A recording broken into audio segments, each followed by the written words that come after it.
上一集我们从萨斯菲前往阿拉林山，又从策马特到了马特洪峰山脚下。而这一集我将带大家搭乘全景观列车探访首都，以及前进少女峰。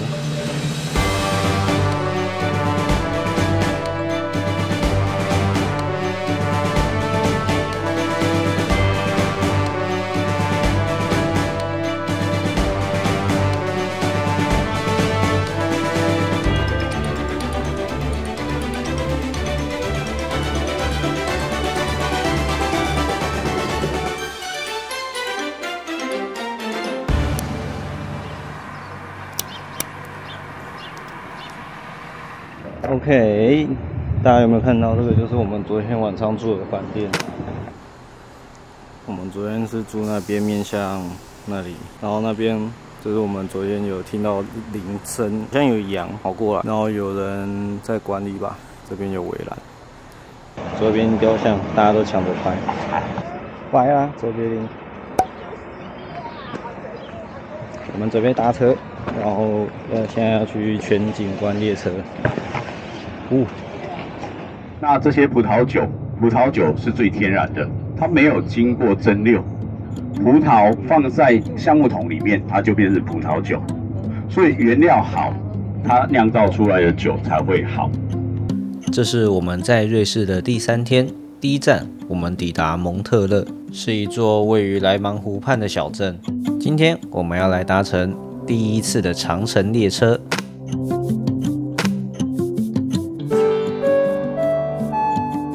各位旅客请注意，您即将搭乘的是蒙特勒前往兹怀斯吻的黄金景观列车 Golden Pass Classic， 全程2小时，尽情享受窗外无边无际的美景。也别忘了带上零食，谢谢。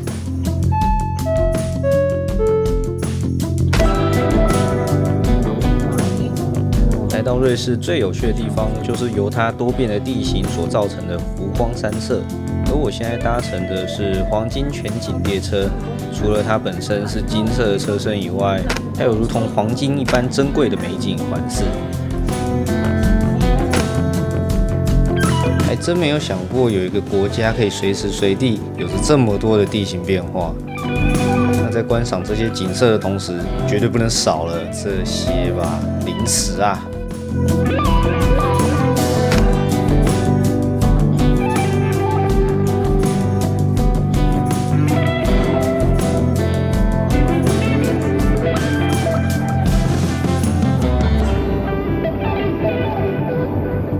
稍晚的时候，我们会抵达伯恩，那边是爱因斯坦的故居，同时也是他发表相对论的地方。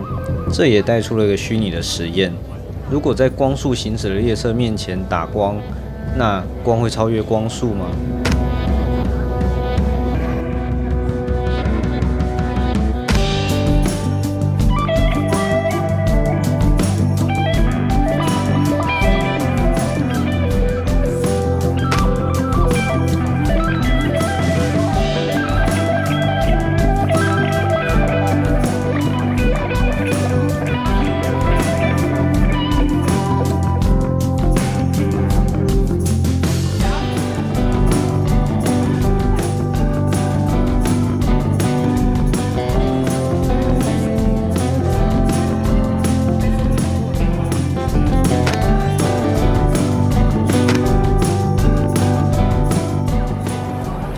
抵达斯怀之吻，坐这一台，终于到了。一路上的风景真的是蛮屌的。我们接下来就到斯怀之吻里面来去看一下。大家在赶车，对他们来讲应该算是一种接驳吧。他们铁路大致上都是否观光使用，所以才会有这种景观列车。然后那个看起来就是一般的列车，这边是他们的终点站，然后他们准备要启程了。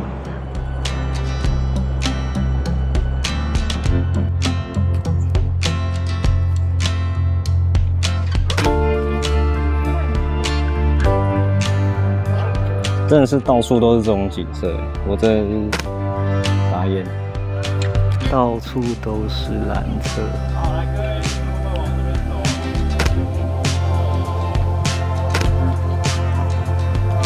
真的，他们的花怎么都是这么鲜艳的样子啊？太扯了吧！这里也是，哇，哇！我要住在这里了，不走了，不回家，就住这了。这边是徒步区，那是龙吗？那是龙吗？吼！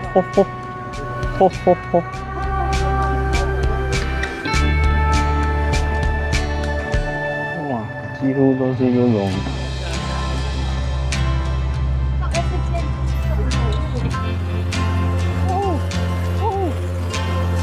哇，这边都是这一次吃饭的点。我们到了今天要吃饭的地方，来看一下这边的环境。然后我选在一个窗边的位置，等下这个光线就还不错，食物上来的时候就有一个非常自然的阳光。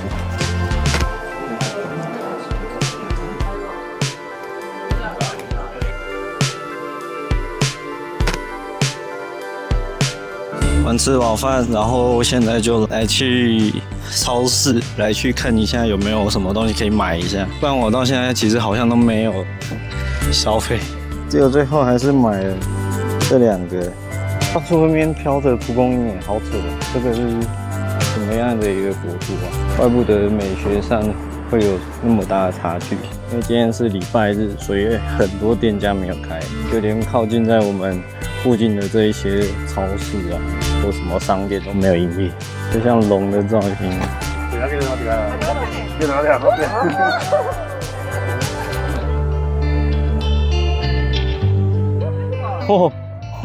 抱歉了，羞耻心，我还是想要做做看这件事情。我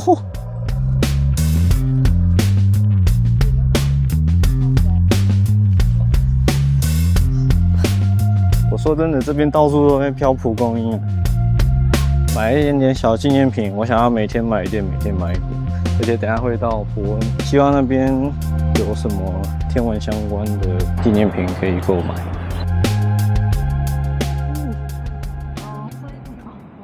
Nice， 他们的轻轨列车。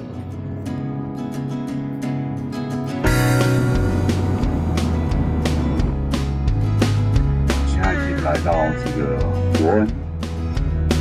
所以今年的气候特别的异常，像我同事现在在北欧淹大下大雨、淹大水，这都不是很正常的现象，就是太热，那个冰化的那个水缺补，然后再加上下雨。现在拿到房卡，那房卡长这个样子，很酷哦 ，Burn，OK， 我这边可以上。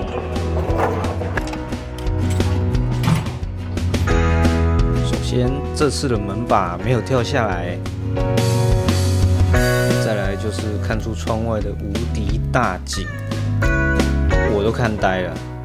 首都在这里，所以大使馆都在这周边，那我们的办事处也就在这边，政府机关都在这里。上面真的有一只熊，你看熊。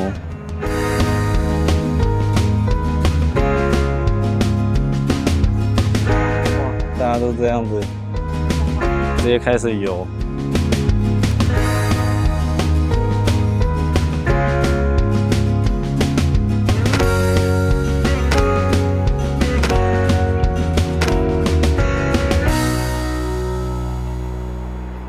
那第一个喷泉呢，各位可以在这个地方看到底下呢，这泉水呢它是可以生饮的哦，是可以喝的。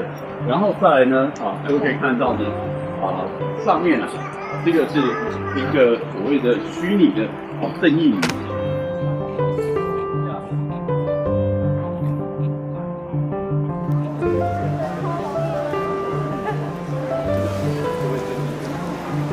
这边是爱因斯坦的故居，曾经发表相对论的地方。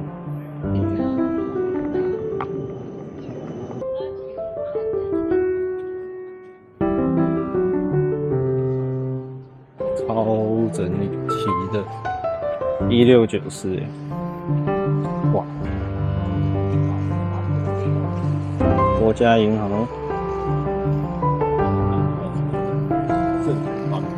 我们抓40分钟，在这个旧城区呢，我想呢，我们不要以旅游镜来去抓这个旧城区的焦点，我们来用定焦镜来去拍拍整个旧城区。我们来看看我的技术呢，能不能用定焦镜来抓住它的魅力。OK， 各位观众，首先呢，我们要从这个整个广场来抓那个感觉。这边有水舞秀，然后很多小朋友在这边玩。比较可惜啊，上面正在整修。哦，这个是瑞士联邦银行。OK， 带出一种非常活跃的感觉。在拍餐厅呢？对啊。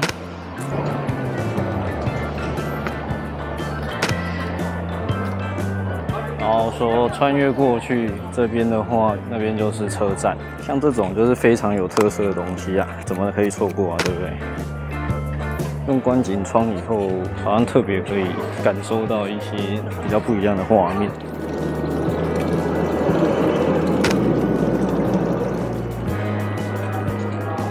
今天是礼拜日，所以说很多地方都没有开，像这些都只有展示而已。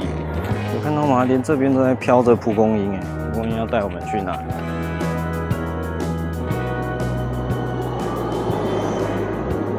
他们是共用轨道，不然现在还没有一些可以拿得出来的照片。这个挑战难道就要失败了吗？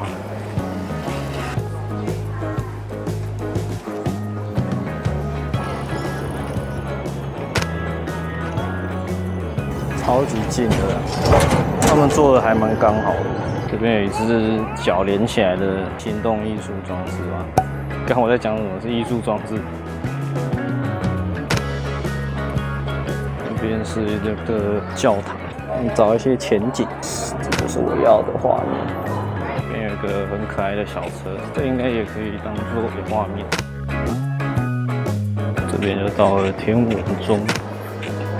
天文钟呢，这里当时的世界观所制作的天文钟，那这个天文钟代表着地球是宇宙中心。当时分为土跟火，土的话会往地球中心移动，那火呢会往地球以外来去移动。其实放到微观的人类感知上的生活圈，应该都没有问题才对啦。毕竟我们看到就这样，天球就是自己在转，当然是天球绕着我们转哦。不知道有没有拍到？这张是蛮有趣的哦。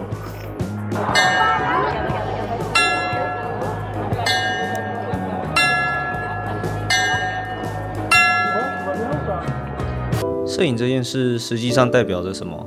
往往在疯狂拍摄的同时，忽略了一些重要的事情。人文的摄影之中，除了文化，还有人，因而构成人文。而我虽然不是本科生，也不懂色彩跟画面的构成，这一次我至少可以说给同事们有着不错的留影，这也许是好的开端，对吧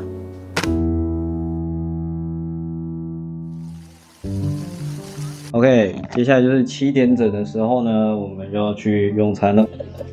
这个面包比较有气质，是火腿，很德国。其他同事好像都自己上不去，所以呢，我就自己一个人过来，看到一些蛮棒的画面，他们的玄关都有做一些自己的个性的设计。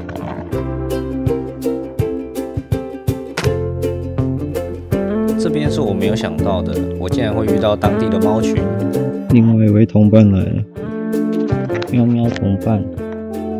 哎呀，不要打架，愿意让我摸吗？不要，帮你做的特写。你要闻闻看吗？好了，拜拜。两边还有花的感觉。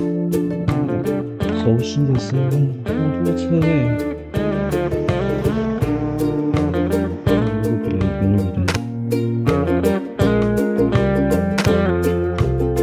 这就是我们本日下榻的饭店，然后我是住在这一个吧。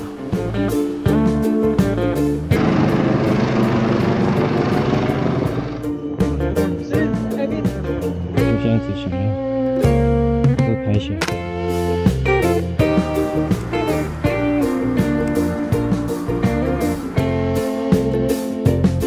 这也是一个很经典的老车，它在这边断掉了，不是人行道，是车道。这是我第一次出国，第一次看到不同国家。总之，第一次出国体验。这现在是到中间了吧，旅程的中间点。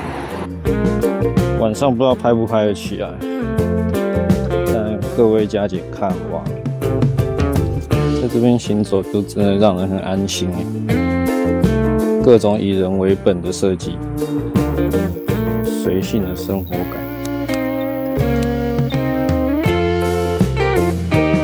大麻的味道，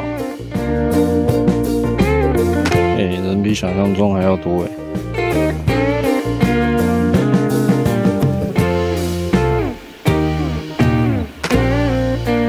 了，是时候回去，我们准备拍一些夜景。来看看夜晚的 Bern 是什么样的景象。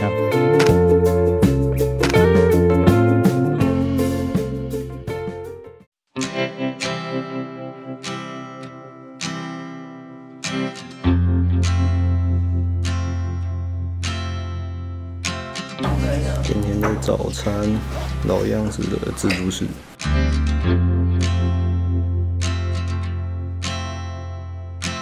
其他地方你碰不到中国团，是因为中国在去年他们也解封，也可以出国，但是呢，在去年呢，他们有400多个到意大利调机没有回去，所以后来欧盟很多的地方就不发签证给他们。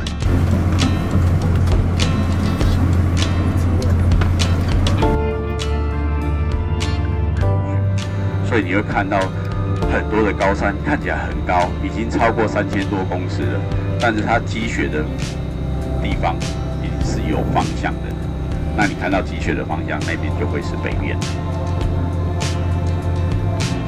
那这些森林里面呢，当然有很多的这个野生动物，大部分呢山羚羊或者一些鹿呢有机会在山区里面看到。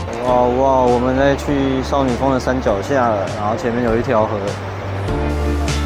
这边河流，然后一路往上都积雪了都。然后大家有没有看到那个铁轨？那个轨道就是直接这样子蜿蜒往上了。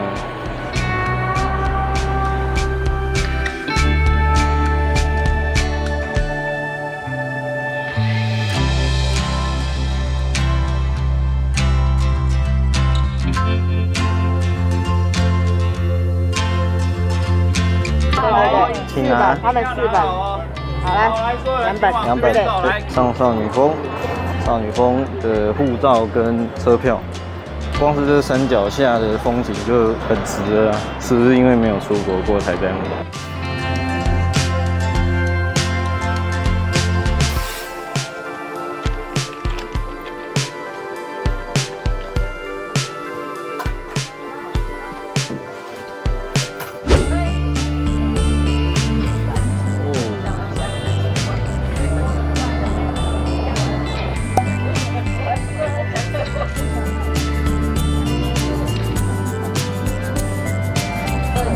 就是他们的缆车可以在跑，然后他们跟火车的聚集地是差不多的，所以我们等下到上面的时候会有搭乘各种交通工具抵达。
sich miteinander.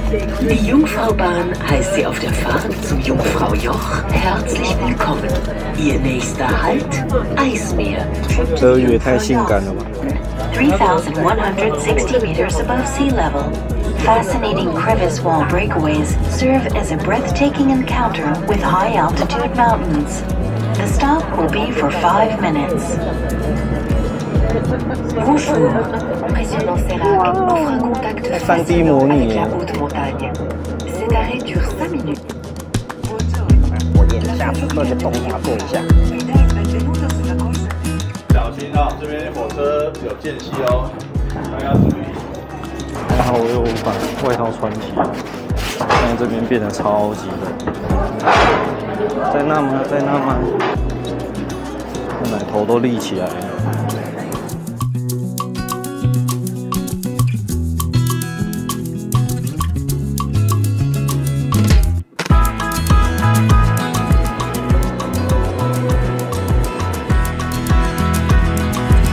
等下就到那上面，然后跟你讲，这个一定要飞空拍，上来真的是很难得。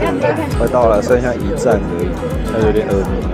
那一站的高度是3100。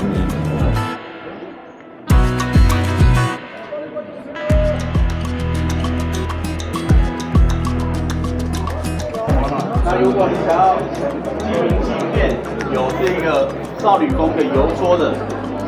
油桶在这边，这边是少女峰，这条冰河流到那边去，阿雷基冰河。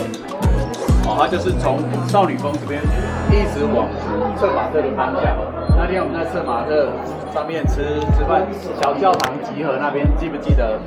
看的就是这条冰河，一直往这边，一直往那边流，往阿雷基冰河。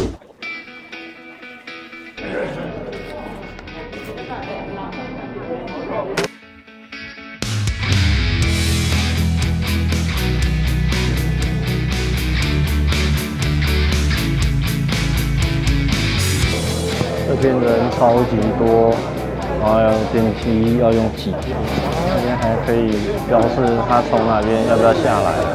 你看这样就来了。我在哪啊？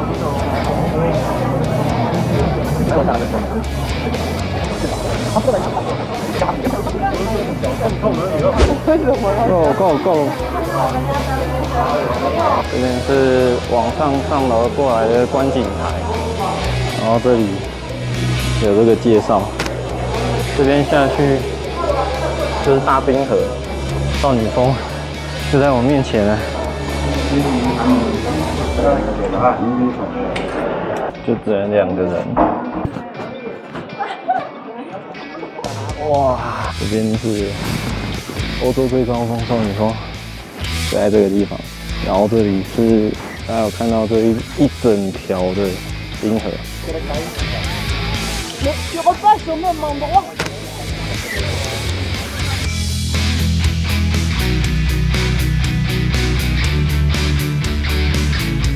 接下来我们到下面去，看能不能到户外飞空拍机。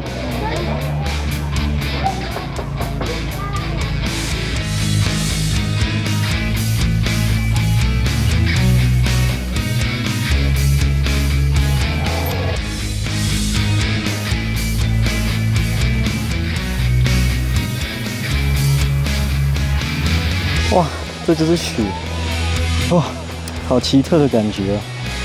呼呼，这就是雪，哇！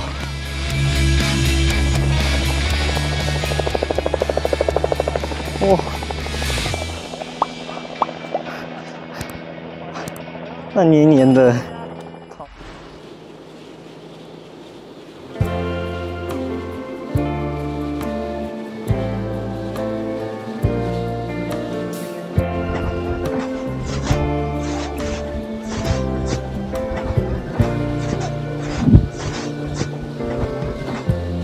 Lighten up, take me on the magic river.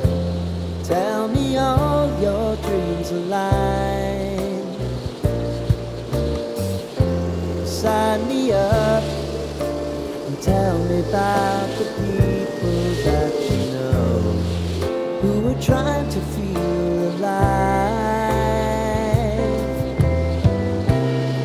刚刚那边是我们待着的地方。 Life can get hard, so honey, if you need to cry,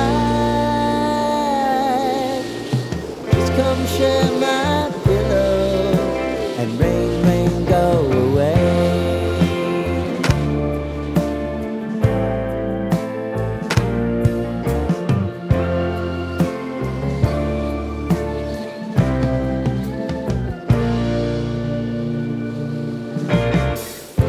I wanna hear about everything you're ever thinking. You know that I can taste the truth. Call me out if you think I'm ever slipping. Maybe I can turn it around. Oh yeah. 这边其实是雪车走的地方。我们这一次的运气非常好，上了3座山，3座山的天气都挺不错的。但我们最可惜的就是到马特洪峰那一段没有拍到它的全貌。我们从头到尾它都是被云覆盖的。然后这一次到少女峰，谁不爱少女啊？ 啊，然后大家不知道有没有看到远处那边是有直升机的，我们等一下就要走进去里面，到餐厅上面去用餐。但可惜的是，我没有办法到那边环一圈啊。那至于为什么那边被山挡住了，稍微再远一点的话，就直接断讯，他就跑回来了，真的是蛮可惜的，很特别的感觉。从上面下来，哇，难怪需要雪靴。 结果它没在运作了吗？请勿在这边放肆。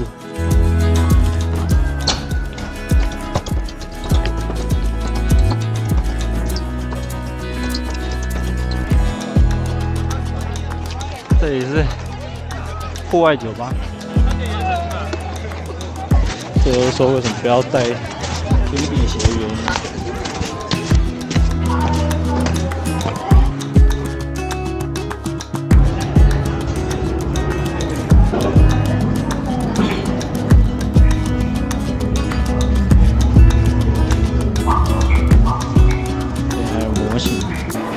非常幸运，外面已经起大雾了。Well well， 鸡腿，炸薯条，天地好可爱，好粉哦，少女心。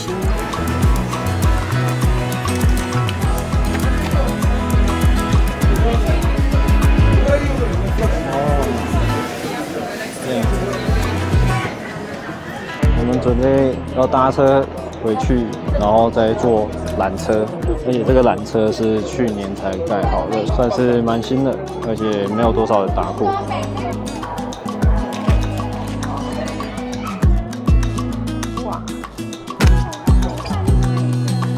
要离开这里了，少女峰。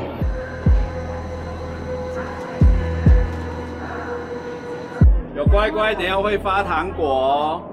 好，这里还有送巧克力耶，太赞了吧！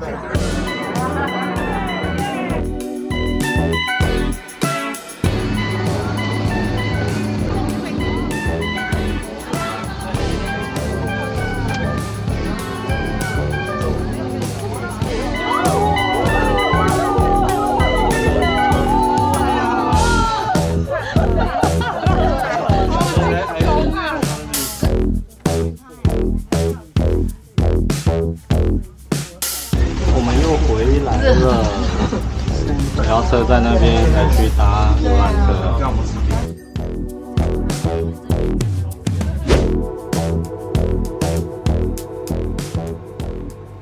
到之前，欧洲人呢只能够新建的是木桥，那所以太大的河流、太大的湖泊，它是没有办法跨过去的。这个卡贝尔桥也是呢旧城区连接出城之外，那旧城区它是有城墙保护的所以住在旧城区相对的都是比较富有、有钱可以缴税，然后才能够住在旧城区。那在城墙之外就是比较贫穷的人，可是呢，他要礼拜天也要到教会去啊，那怎么办所以这里有一座桥就是呢连接到教堂的桥，那就把它称为卡贝尔桥。它是卢森的这一个地标，也就是呢它的一个古迹的一个代表。整座的桥呢都是木头兴建的。在这一个中世纪的时候兴建这样的一座木桥，但很可惜在20几年前这边呢因为发生大火烧掉，它修复了，所以从外观上面是看不出来的。卡贝尔桥我们现在走的这座大的这个石桥的左手边就会看到一个木造的卡贝尔桥。那卡贝尔桥呢左边靠近左手边大概2/3的地方呢有一个守卫塔。那这个守卫塔，因为我们讲它是守卫塔嘛所以以前呢盖得很高，有瞭望台。那后来呢也改成了这个监狱水牢，现在已经不是监狱了，不是水牢，现在就是礼品店了所以呢各位看到呢这个是卢森的一个代表，所以你在卢森买东西，它的这个袋子上面都会有什么就是卡贝尔桥，也就是呢各位看到左手边走进来连接到哪里，连接到过来这边有一间教堂。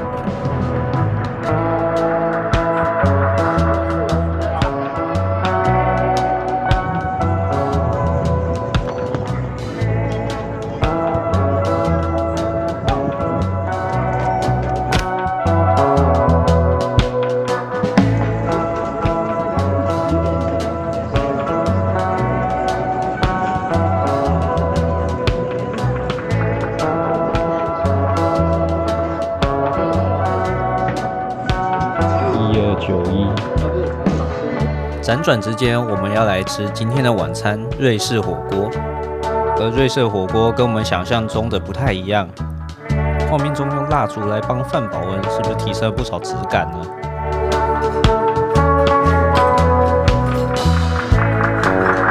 首先上来的是主餐的部分，主餐的部分有2种，一个是辣起司锅，看上面红红的辣椒，看起来是不是非常开胃呢？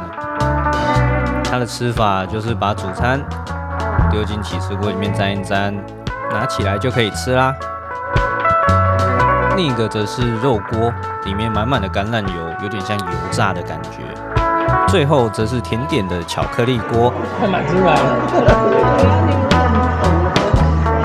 别忘了点一瓶啤酒，舒畅身心灵。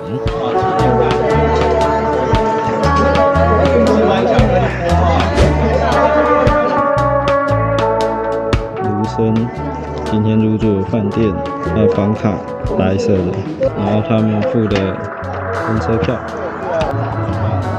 你看也很开心，但是要不要？不要刷。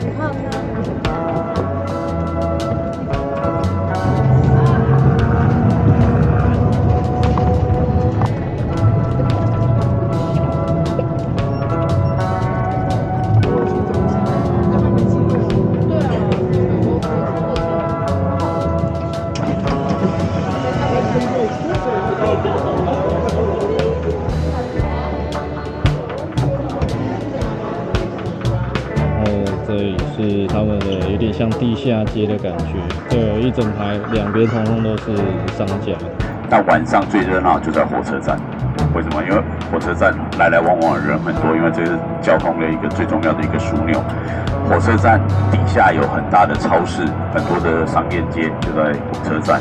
也是他们最大的商场，叫做库，旁边有非常多的店家，但目前应该蛮多都已经休息了。所以你会看到火车写了9个字母代表的就是什么？德文、法文、意大利文的瑞士国铁。所以你只要看到那个车，就知道它是瑞士的国铁。他们的火车站就像什么机场一样。那我们讲过，它的火车站是开放式的，所以呢，你进到月台，就是它没有任何的限制，没有任何的限制。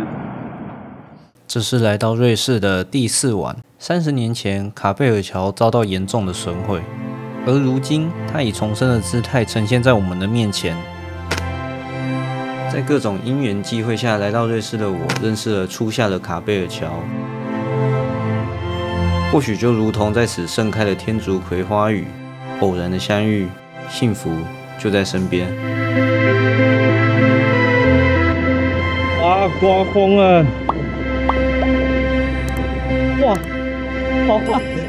好摇滚哦！不晕吗？超晕了吧！天哪！哦。